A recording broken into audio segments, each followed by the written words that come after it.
Hey everyone, good morning. Dennis K here with Belize Islands Real Estate. I just want to come to you with a little video today regarding some of the top mistakes that I see people make when investing in real estate in Belize. And this little series that I'm going to do, I'm going to put about 4 videos in this series. Try to keep it shorter because I can talk about this topic for hours. I've made mistakes myself. I'm not going to hold back and tell you every single investment I made was great. They haven't been. Have lost money. I have had investments that didn't do as well as I had hoped. And, fortunately, I learned early on because I worked with a couple of really good mentors of the things to watch out for. And plus, I started this real estate career in Belize during the crash of 2007, 8, and going into 9. So that gave me an opportunity to look at Belize as a whole. And, back then, as I am now, I'm a student of all the markets in Belize. I'm an investor pretty much only on Ambergris Caye because that's where I find the best investments to be. But especially back in those years, I was very seriously looking at Placencia, Cayo, Corozal, Kickocker, things like that. And so when the crash hit, I saw a lot of people get themselves in trouble, and I saw projects fail. And I learned right away, okay, I'm not going to make the same mistakes, because I got to learn not only from my own mistakes, but from the mistakes of lots of others who weren't even my clients. It's a small country. You hear of things going wrong. You hear of things going bad. So I kind of learned from that. So in this video, I just want to talk about perhaps one of the top mistakes people make. And because it comes up a lot as people do their research. For example, you're sitting here on your home computer in Michigan or New York or Calgary, Toronto, and you start to Google Belize real estate, you're going to come across most likely people's websites where they're pumping a lot of money into advertising because obviously they have a budget to do that. And so you might come across different projects that are in their infancy. Perhaps they're on the island, perhaps they're on the mainland, and their website looks beautiful, and immediately you're drawn right in. You are hooked because they're showing pictures of the blue hole and the outer atolls and diving and fishing and living the dream and jungles and Mayan ruins, all the attention-getting photos, right? And so immediately you think, wow, this is the life that I want. They're painting the dream. And then when you get into it, you see that, wow, you know what? Not only are they painting the dream, but what they're offering seems like what I can afford and what I'm looking to do in Belize. So you start to go down the rabbit hole and look at different projects, and a couple of them might pique your attention. You might get on a call with a sales rep, order the PDF, get the PDF. And here is my experience or my warning or my caution. Now, I'm probably going to get a lot of heat from different developers out there, people that are doing projects. And first of all, let me quantify this or qualify this by saying I don't believe all projects are bad. Not all projects are bad investments. But here's the danger in some of the projects being advertised out there. And here's the way it works. All right, someone will come along with a nice little pot of money, right? Nice little war chest of cash, and they'll look at Belize as a place to invest. Little flies around here. Come on, dude. We'll grab a cup of coffee.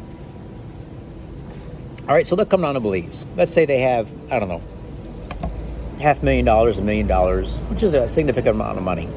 So they look around and say, okay, how do I invest? Well, where can I get the most land for my money? So they'll pick an area of Belize that they can get a significant amount of land. Could be the island, but the island properties tend to be pretty expensive, so you're not going to pick up a significant amount of land on Ambergris Caye to do a project on, for the most part. So you find something on the mainland, they'll get 10, 20, 30 acres, 100, 500 acres, and then they'll hire a planner, an architect, to draw up house plans, subdivision of the property. They might subdivide the property into 50, 100, 200 lots. And they'll have every intent of making it a community. So they'll have plans to put in a clubhouse, tennis courts, pools, community gardens. All that stuff sounds really cool, and it is. The problem is what they have generally in their budget is a marketing and advertising budget. So they might get their family and friends and a handful of investors. Imagine if you did this yourself. So you come down with $1 million or $500,000, you buy some land, you get it titled, you have a website built, and because of your influence, because you have $1 million, which is pretty significant amount of money, you probably know a dozen or two investors or family or friends who would like to invest with you in Belize. And so they buy your first 10, 20, 30 properties. So you can mark those now as sold on your PDF. And that's not being dishonest. That's being the truthful. Those are sold. But you sold out those to your family, friends, and in internal network. And then you might have some money because of those investors to start putting in some roads and some basic services and amenities and start to move forward. And you have every intent on making this project a complete success. That is your goal, and it looks good. And so other people buy into your vision. And then after a period of time, not always, but here's what happens. The sales start to slow down a bit. The money that's been coming in is starting to dry up because you're having to pay on-site management and construction and all sorts of things and your advertising budget. And so all of a sudden now you're starting to rely on sales to keep the progress going. And guys, this applies also to condo projects, all right? I'll go into that in a minute. So what happens a lot of times is these projects stall and they don't come to fruition, at least not the way the developers thought. Now that's not to say that anybody is going to necessarily lose their money, but it might not be the community that you thought, because it's going to peter out. And I've seen this a lot.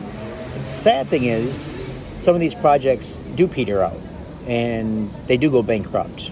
And it might not be the intent of the developer for that to happen. Of course not. They're not trying to pull a scam here, but that's just the nature of how some of these developments work. Same applies to condo projects. All right, so new condo project starts to go up on Ambergris Caye. The developer has some land, or they partner with somebody who has some land. They have some drawings drawn up so that all the architecture is done.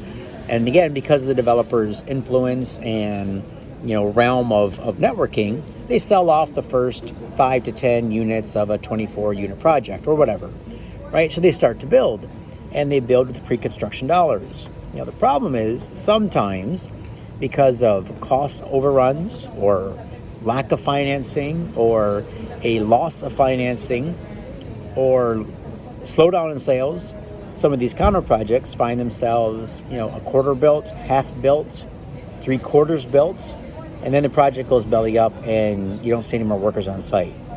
So I'm telling you all this because if you guys drive around Ambergris Caye right now, start in the south, drive to the north, stop along and look at every unfinished project and ask yourself what happened here. But that's usually what happened. It wasn't the intent of someone to run out of money. It wasn't the intent to leave a half-finished building sitting there looking the way it is. But the reality is, especially in Belize, and the reason I say especially in Belize is because in Belize there are a lot more unknowns. If you're a developer in the United States or Canada, and this is your first project, you might bid it a little high, and you might have some minor cost overruns or minor unknowns because it's a market that's already well established. Well, you do that in Belize, especially if it's your first project or even your second or third. Guys, there are a lot of developers in Belize where they failed on their second and third projects because they got a little ambitious, or they thought things were going to go well like they did on the first project, and something happened.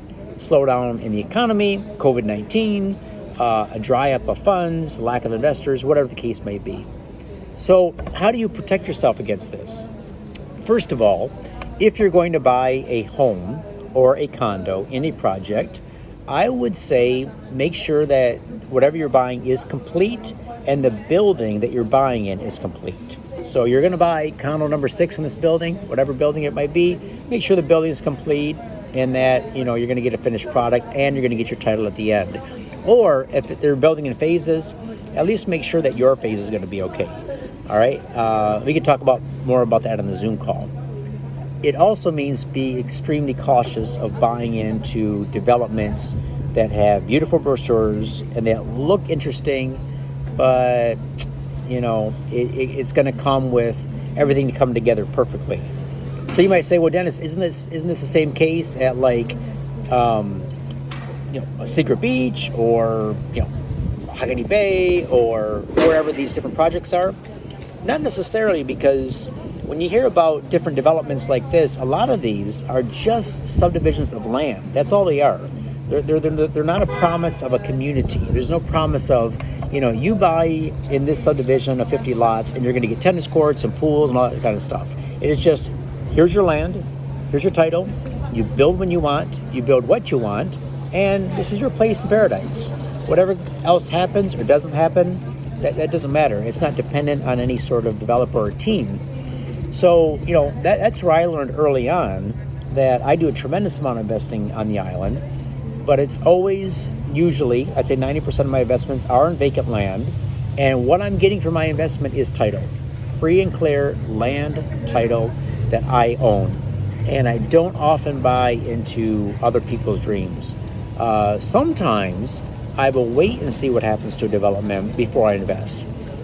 For example, Mahogany Bay.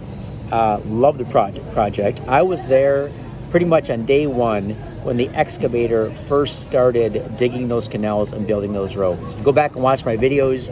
I'm doing videos on the water system, on the seawalls, the unique design of the seawalls, what it's going to do for the area. I was there years ago when that project started. Never invested. Never bought my own property. Believed in it then because I believed in the developer then. I believe in him now. He's an incredible guy, good friend of mine, doing a tremendous job. But at the time, it's not somewhere that I wanted to put my money because I didn't see the momentum yet. I wanted to see eventually what would happen. Now, heck yeah, man. Steph and I just bought our lot. We're meeting with the architect this week. We've got some house plans on the computer to look at. So, once that has some momentum, and still, I'm buying to have my own lot with my own title, whatever happens or doesn't happen with anything.